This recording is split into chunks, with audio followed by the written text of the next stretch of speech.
Long time no talk. I bought a rower and started rowing, which means the lifting took a break. But you don't care about that. You care about the news. Thanks, mailman. One more set of squats, and then we're in it. Jamie Crawley, Coindesk. Coinbase CEO Brian Armstrong says, quote, anything is on the table, including relocating, unquote, from the United States if regulatory clarity for the industry does not emerge.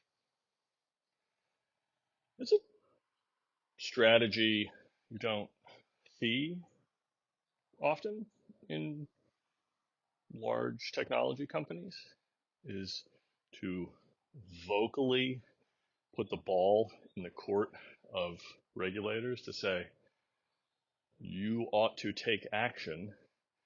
We will work with you on that action so that the business, the sector, the industry can mature.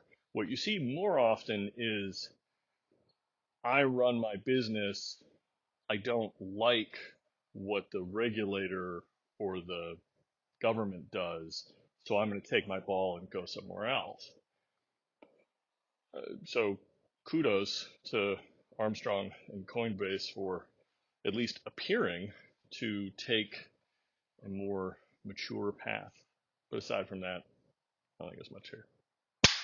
BBC, WhatsApp, and other encrypted messaging apps sign a letter urging the UK government to rethink the online safety bill, which would weaken privacy on the internet. I'm not familiar with the online safety bill.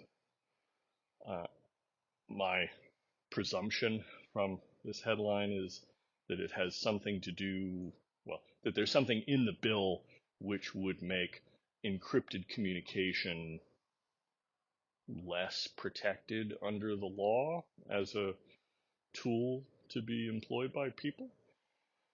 There's a long and storied relationship between governments and cryptography. It feels like a longer story than could reasonably fit into this moment in time. So suffice to say, it's probably worth reading the UK's bill, at least the proposed bill, in order to get some idea of what one major world government thinks is appropriate. I continue to be on the side of cryptography is a good thing. We should empower all of us to make use of it such that we can lead happier, healthier, and more productive lives. Joseph Men, Washington Post, Citizen Lab. NSO Group deployed at least 3 new quote-unquote zero-click hacks against iPhones with iOS 15 and early versions of iOS 16 in 2022. Apple fixed the exploits. I feel like it's an unsung credit to Apple that we're rounding the corner on the 17th revision of the operating system that is responsible for the most popular devices in the world. I don't think that's much of an exaggeration. And the number of times those devices have been compromised in this way, right, of there being a failure in the code that the business wasn't aware of, I think are relatively small. I don't know what that true number is. I'm sure someone will correct me and tell me that it's actually quite a large number. But the fact that they are fixed, that these flaws are resolved, and that the company is as responsive as it is to things like this, the notion that the Washington Post will tell you about these security flaws in the operating system, and in exactly the same moment in time, they are obligated to tell you that they were fixed, and that if you're running the most recent version of the operating system, you should not be concerned, at least about these particular exploits.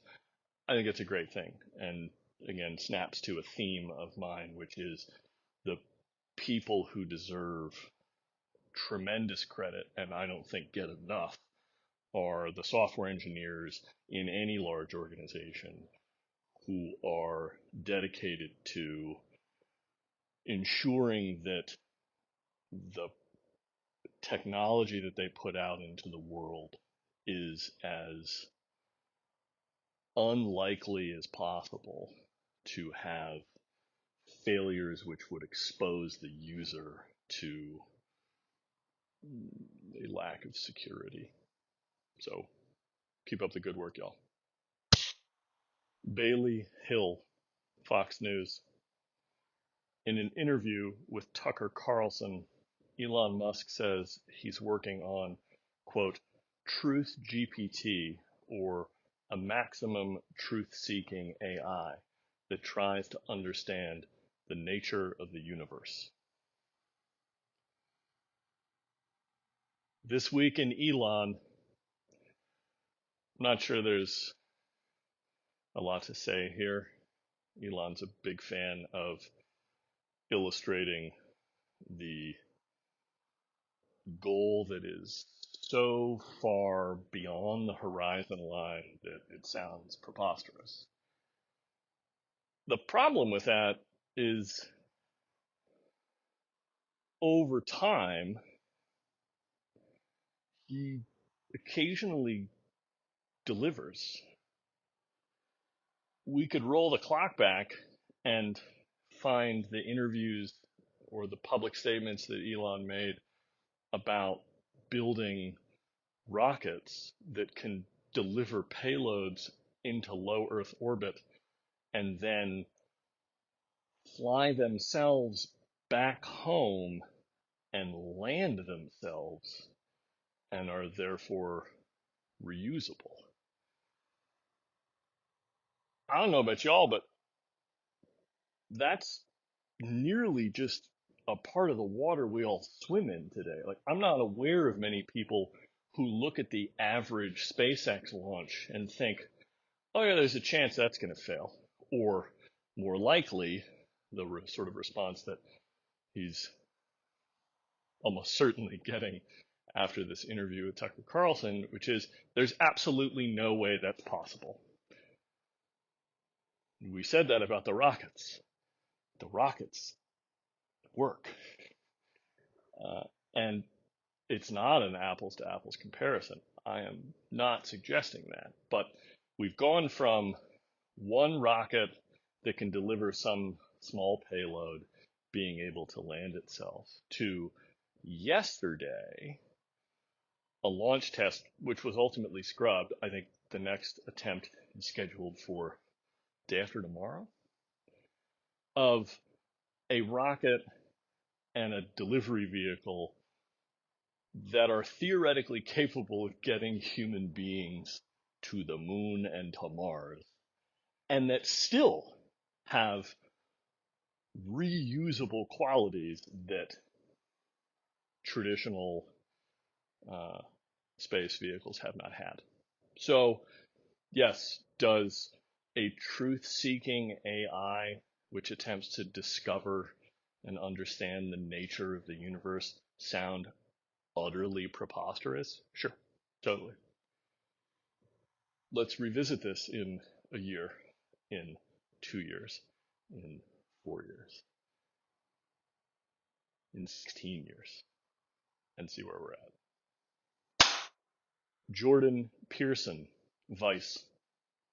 A winner at the Sony World Photography Awards rejects the award, saying his submission was AI generated and meant to test if such competitions were ready for AI. It's always nice to find the white hats, the folks who are more interested in the aspect of culture improving over time than they are of compromising it for the sake of personal gain. So, yeah, you fooled some judges. That's a problem. I'm sure Adobe, I think they've already actually made noise about building tools to attempt to ascertain whether or not an image is authentic or synthetic. We'll see. But in the meantime, I think we're going to go through a valley of nothing is real. Manish Singh, TechCrunch. Indian customers are yet to fully benefit from Apple's India initiatives due to prohibitively expensive products and services like Apple Pay being unavailable. Related, Sankalp Parital, Bloomberg. Source, Apple's revenue in India hit a record, almost $6 billion in fiscal year 2022, up nearly 50% year over year from $4.1 billion. Tim Cook is inaugurating India's first Apple stores this week. Good, great. This sounds like the ecosystem working as designed. There is a massive number of human beings who reside in India and making what, at least in my humble opinion, are the best tools of their kind available to that market is important. And the Indian government, which for the purposes of this conversation is acting as an authentic representative of the Indian people's wishes, have said that Apple needs to have a more, what's the word, native presence in the country in order to do business there. And so they're taking those steps, right? There being an Apple store in Mumbai is a great thing. The fact that Apple's products are expensive would appear to be an issue, except for the part where that's a drum that has been beat since before I could grow hair on my face, frankly. And the financial performance that Bloomberg is reporting would indicate that it's not so much of a problem. Don't get me wrong. Would I rather live in a world where the entry level iPhone costs $100 and that the experience of using Apple's platforms is therefore available to a much larger number of people? Absolutely. The issue with that is that I more or less take Apple at its word when it has said over the years, we don't know how to make a thing, whether it's an iPhone or a Mac or whatever, which meets our standards of quality of experience for less than what we put them into the market for. Is there a little bit of wiggle room there? Of course there is. But the business has to self-finance. And so maintaining the gross profit margins that Apple does is part of what enables it to continue to push the state of the art forward. And that's a tension which I understand that people can be unhappy about it, but quite frankly, I think that the evidence supports the assertion that it's the right way to do business. Anissa Gardizzi, The Information.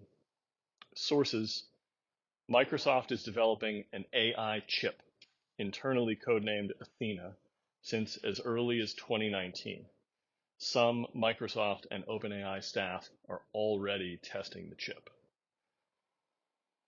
The Satya Nadella era continues to be extremely exciting.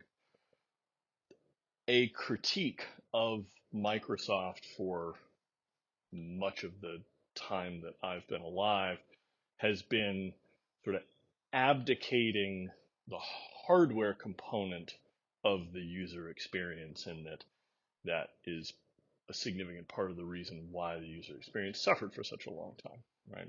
They built Windows, but they didn't build any of the things that human beings interact with in order to take advantage of Windows. That's changed over the last, 10 years, right? Mobile devices, although they never built one themselves, unless you count buying Nokia. Xbox, sure. But the Surface unit builds exceptional hardware, right? Traditional laptops, desktops, tablet form factors. Again, things you can experience Windows with, but the chips are still off the shelf components, right? Things they get from Intel, things they get from Qualcomm.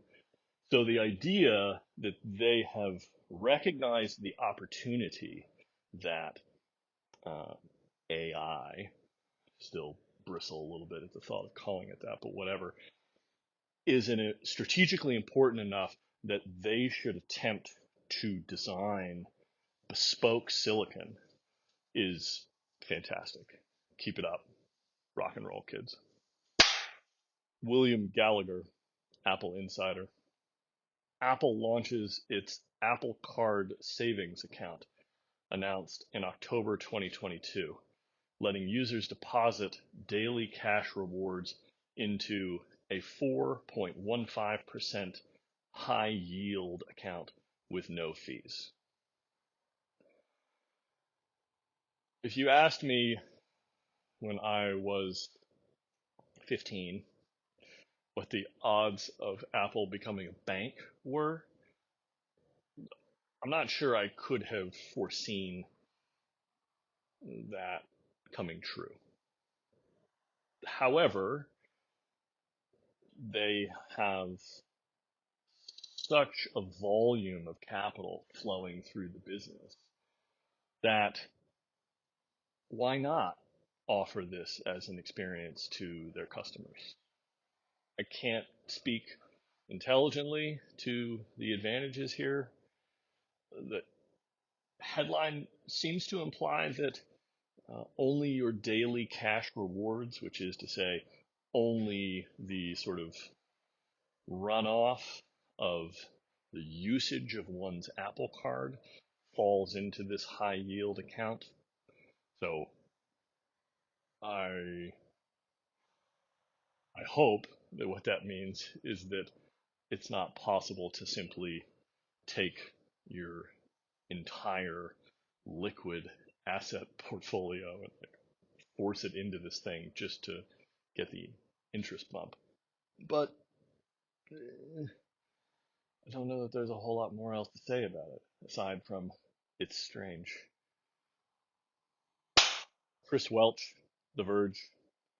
Sonos launches Sonos Pro, which lets businesses play music across numerous locations without breaking licensing rules, costing $35 per month per location. Strikes me as a relatively smart move for Sonos. The Sonos experience is best in class. I can't imagine anyone making the case that the Apple HomePod experience or the Amazon Alexa experience or the Google's experience or like any other speaker that is also a computer that you can control via software. I don't think anybody makes better tools for that than Sonos does. I'm not familiar with the licensing restrictions on playing music in businesses. My day job, I play music in a business all the time, and I just like the business has a Spotify account, and I use that to select what we're going to play. So, I'm maybe I'm in violation of music licensing rules and Spotify's end user license agreement. Who knows? But the idea that Sonos gets into a line of business which facilitates music being a more available experience to businesses, it strikes me as a good supplementary line of business. Sell hardware, that's great. If you aren't at all involved in how that hardware comes to life, the services behind it, you're leaving money on the table, right? New York Times, an investigation details how Mexico became Pegasus's first client, grew to be its most prolific user, and continues to use the spyware despite promising to stop. I'm not particularly familiar with what Pegasus does. The idea that nation states will utilize spyware for purposes of maintaining their authority is not surprising. Jay Peters, The Verge. Twitter plans to introduce labels on tweets for which the company has limited searchability or visibility due to a violation of its hateful conduct policy. Limited searchability or visibility. Not entirely clear what that means.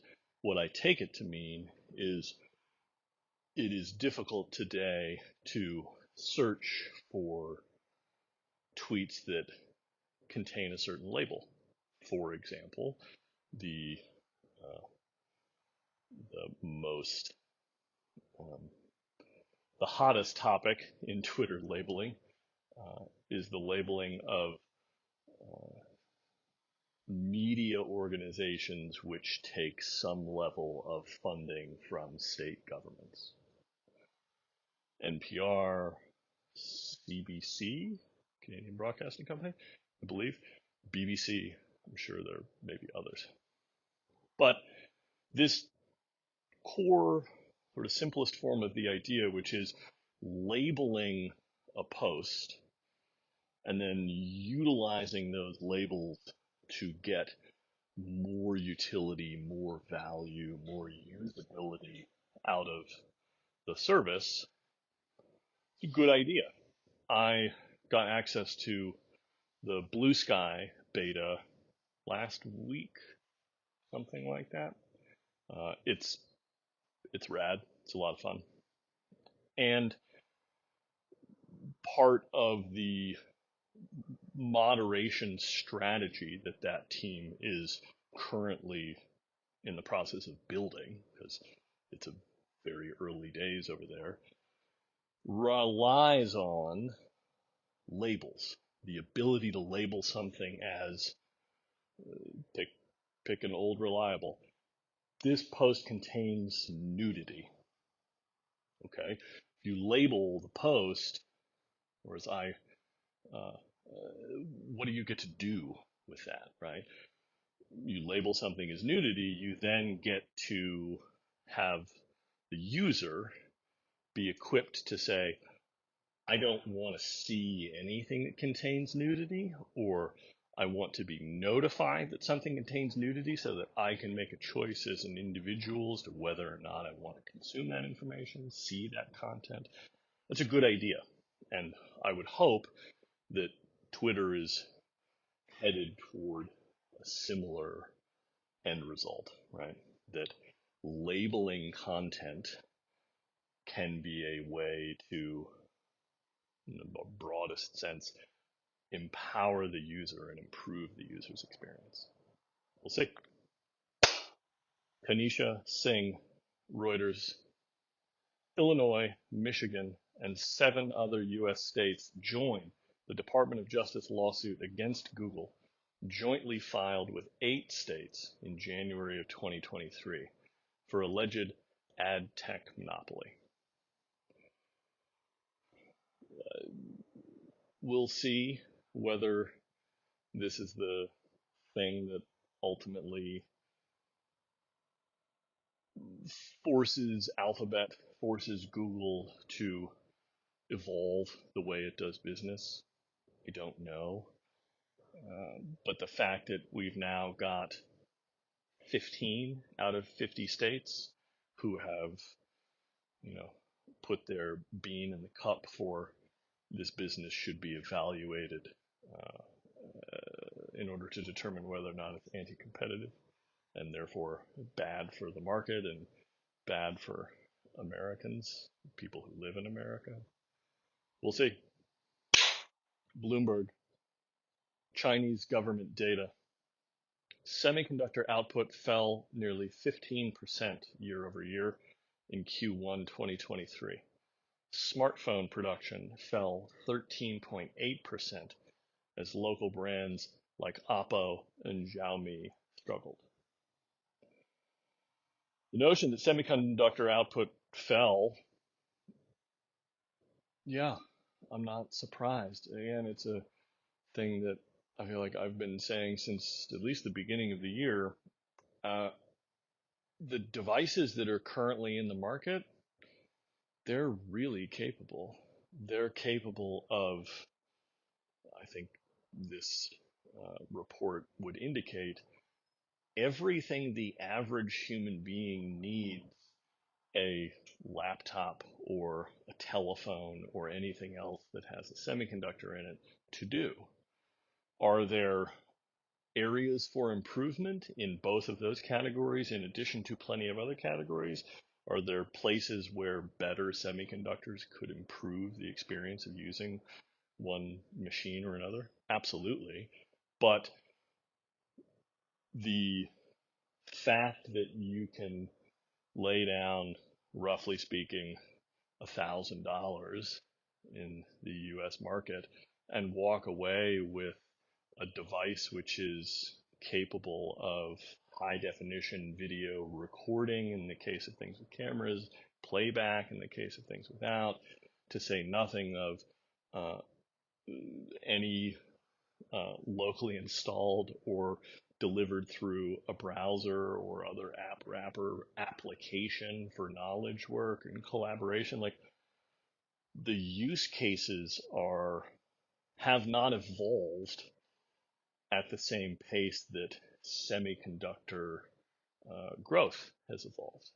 Now, there's a second component there, which is uh, the last 3 years were an aberration in market behavior where people suddenly realized that they were going to be spending a lot more time at home, again, at least in the United States, and therefore they should replace one machine or another that they might not have otherwise replaced at that moment in time, right? So there was probably, and I haven't looked to go see whether or not there's data to bear this out.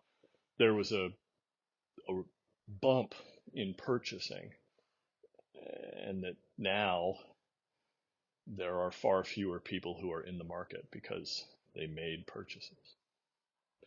So local brands in China struggling.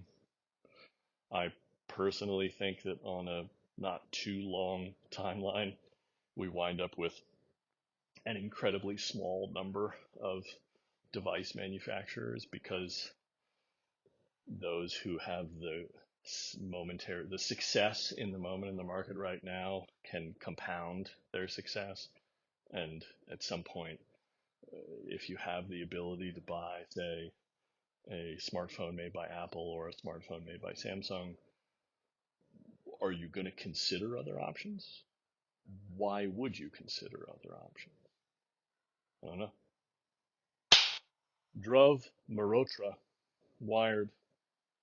Documents detail hundreds of ICE investigations into employees allegedly misusing its database, from stalking and harassment to passing information to criminals. One of the smartest people I've ever known once described growing up in a part of the world where becoming a gangster was a really attractive life path, and that many of the people they knew who were gangsters in their youth became cops.